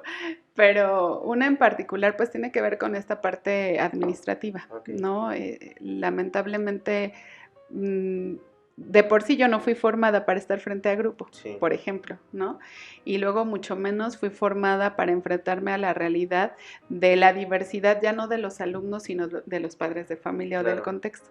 Entonces yo llegué a una escuela muy motivada, porque además recuerdo me habían dado recién el tiempo completo, pues evidentemente en la parte económica era favorecedor, claro. la parte de la organización también, etcétera, etcétera, y yo muy motivada llegué a ese lugar donde lamentablemente cuando uno se enfrenta, te digo, a un contexto bastante complicado, sobre todo de padres de familia e incluso Sí, a veces también debo reconocer lamentablemente de algunos, algunas situaciones, te digo, administrativas o ujú, de incluso pues de la organización, ¿no? De la escuela.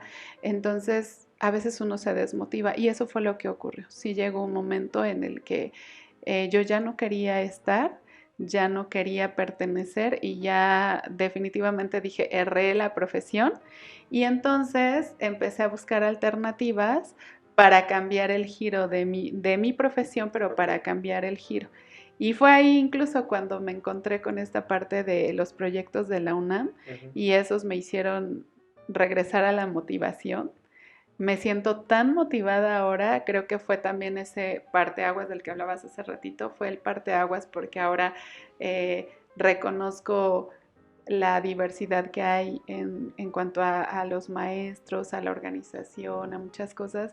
Me ha enseñado tanto y la verdad estoy sumamente agradecida con esa oportunidad que ya como que me ayudó ujú, a incluso a la estabilidad emocional, porque sí, sí, me afectó bastante todo a lo que me enfrenté, te digo, en esta escuela y sin embargo con esto creo que me ayudó mucho, me hizo sentirme incluso más segura de mí misma, fortaleció mi autoestima, mi confianza y mi necesidad de continuar formándome. Y fue también el parteaguas en mi formación, porque claro, además siempre he sido de las personas también que me gusta tomar muchos cursos.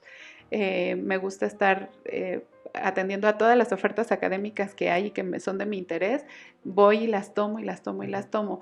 Pero fue también ese parteaguas en el que dije, no, tengo que formarme ahora sí sobre una línea y sobre algo en particular y me ayudó a enfrentarme y a volver a levantar la cara y a seguir adelante. wow. ¿En qué proyectos estás trabajando ahorita? ¿Qué te gustaría compartir con las personas que nos van a escuchar? No sé si como esta parte de los cursos, los talleres. Pues continúo con lo de la UNAM. Ok, Mi proyecto ahora pues es formarme para seguir avanzando administrativamente hablando en la ok. escuela, sí, Ujú, también me gustaría.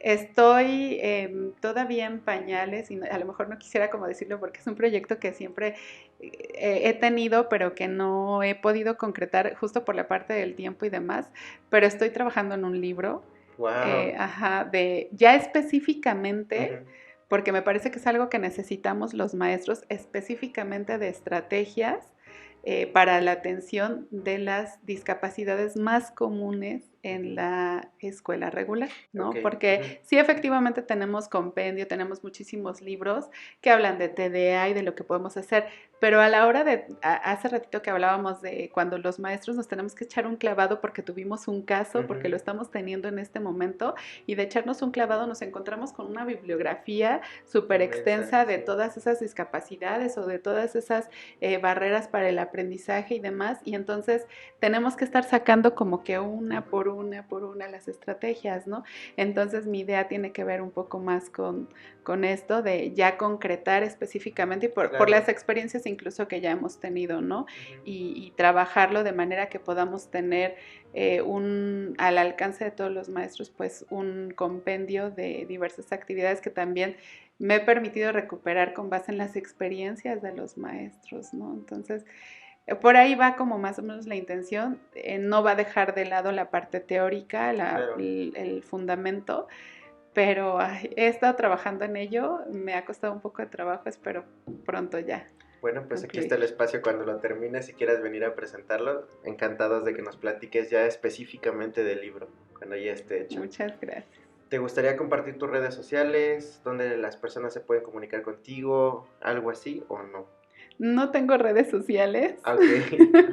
Solo tengo correo electrónico y WhatsApp. Si quieres tu WhatsApp, ¿no? Para que no sea tan personal, pero no sé si alguien, a lo mejor alguien que nos está escuchando o algo así, quisiera colaborar contigo en alguna parte del trabajo. Sí, entonces, ¿de qué manera te pueden contactar? Pues en el correo electrónico sería la opción. Mi correo es ziania.eave15@gmail.com. Ese es el único espacio. No tengo oportunidad de hacer redes sociales. Sí, me imagino. Por el tiempo, pero pues sí, no estaría mal en algún momento. Pues ahí está, que nuestro editor trabaje tantito, que lo anote y que aparezca ahí. Y pues si alguien está interesado en esta parte de colaborar con la maestra Claudia a través de educación especial o algún proyecto en específico, pues ahí está. Clau, muchísimas gracias. ¿Alguna reflexión, algo que te gustaría dejarle a las personas que nos van a escuchar y nos van a ver? Que se acerquen entre compañeros, que se acerquen a sus autoridades, que se acerquen a personas que tienen mucho que dar. Yo creo que cuando hacemos redes de trabajo colaborativo entre todos podemos sacar adelante el trabajo y todavía más cuando se trata de educación especial. Y yo ofrezco también la posibilidad de que se acerquen. Yo estoy en proceso de aprendizaje, todos estamos en proceso de aprendizaje, ¿no? Yo no sé, es más, no sé nada, ¿no? En realidad se construye, todo el aprendizaje se construye. Entonces, si alguien en algún momento tiene alguna duda, algún apoyo, incluso emocional, socioemocional, también te digo que yo trabajo mucho la parte socioemocional con los proyectos y yo creo que eso nos ayuda mucho. Entonces, adelante, yo, por lo menos de mi parte, estoy dispuesta a cualquier persona que se quiera acercar. Muchísimas gracias, Clau.